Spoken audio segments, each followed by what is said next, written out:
Hello friends, this is Adam with Movie Guide 365, and today I'm going to review the 4K Blu-ray edition of Love & Monsters.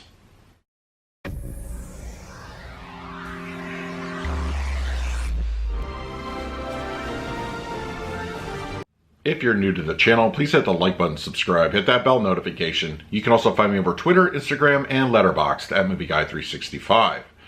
Okay, Love & Monsters from Paramount Pictures is here on 4K Blu-ray.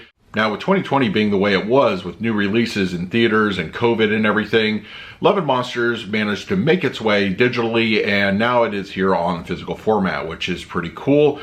Now, the movie itself, I really based this one off of word of mouth. This one really interested me from what I've heard. I didn't dive too much into it. I didn't even watch a trailer. So I was going into this one as blind as possible, just based off of, positive feedback.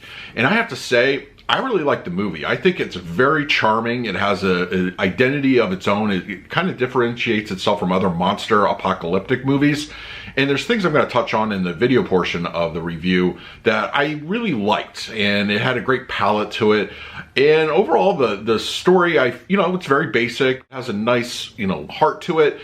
There's a lot going on. I feel that it is a very, welcome change to what we have been experiencing as far as 2020 goes.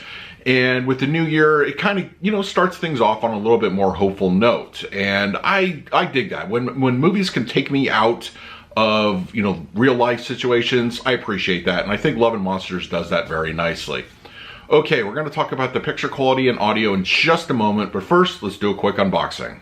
Okay, we have the slipcover edition of Love & Monsters. Nice cover. I like the artwork. It's really cool. And you have the back and the spine. Interior, pretty much the same. And then just, black and blue discs. Very basic interior. So, all right, now let's talk about the picture quality and the audio. Love & Monsters has a 2:3:9 aspect ratio. It is a 4K upscale image with HDR10 and Dolby Vision for the grading. For purposes of this review, I will be talking about the Dolby Vision encode. Now, the film was shot digitally, so the overall look to the movie is actually very clean. I didn't really have any issues with digital noise or artifacts. In fact, it is actually a very pleasing overall picture. With the Dolby Vision application, Love & Monsters differentiates itself from other post-apocalyptic movies alone with its color palette. It really has a nice richness and vibrancy to the overall world that these characters inhabit. The various blues and greens have a nice richness to them. They look great. Overall color is really the strongest aspect here, and it definitely shows off here in Love & Monsters. Level of detail is also nicely enhanced, but that's more for the human characters and the landscapes themselves than the creatures. Both big and small, they look very CGI. I think more so than any other element in the film. The detail is okay in those areas. It's just nothing that's really going to, I feel, immerse you into the world itself. It's going to stand out. It really does. But as far as, the main characters go and the landscapes, they look good. They're nicely detailed, and up-close shots in particular are really well done. Black levels and shadow detail look really good on this 4K. I would say nighttime shots, dark interiors are really well rendered. Not quite as deep and inky as I would expect in a movie like this, but I think for the most part they're very appropriately done.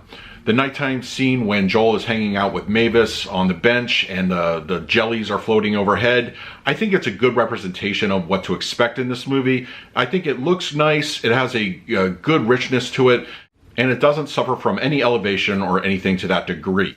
I think the 4K picture of Love & Monsters is a very solid offering, and I don't think you'll be disappointed. Love & Monsters on 4K has a DTS 7.1 audio mix, and it is a very nice immersive experience. While a Dolby Atmos would have been most welcome here and would have made great use of height speaker placements, I think for the 7.1, it's very good. It has a lot of robust energy to it, and overall, for the type of movie it is, it's very strong. Center channel with dialogue comes through clean and clear, no problems to report in that area, and the front channels, they handle a lot of the action throughout the movie, and they do so very well. The mid-levels and rears, there's a lot of surround sound elements at play here. You make great use of those monster effects, the world itself, it comes alive, and the music also keys in very well in those speaker placements. The LFE is very strong. It's actually very aggressive. It's not overbearing. I think it's very appropriate. When a monster is attacking or there's some kind of action, it rumbles to life very well. and it's a good overall use of the LFE channel. The 7.1 of Love and Monsters is very strong. If you have a home theater hooked up, you definitely will enjoy the presentation. For the picture quality, I'm going to give Love and Monsters on 4K an A-. I think it's a very strong presentation despite it being an upscale 4K image. It has a very lushness to the color. I think it's the real winner here. It's very vibrant, and level of detail and black levels are satisfactory in this release. For the audio presentation, I'm going to give it a solid A. The 7.1 is very strong. It has a very robust energy to it. It's very immersive, and there's a lot of creature effects that make great use of the surround sound environment, and everything else comes through very clean and clear in this audio mix. So that is my review of Love and Monsters on 4K. If you're interested in picking this movie up for yourself, I'm going to go ahead and leave an Amazon link in the comment section and the video description. But if you did pick it up, I want to hear your thoughts in the comment section if you liked it and what did you think of the 4K Blu-ray.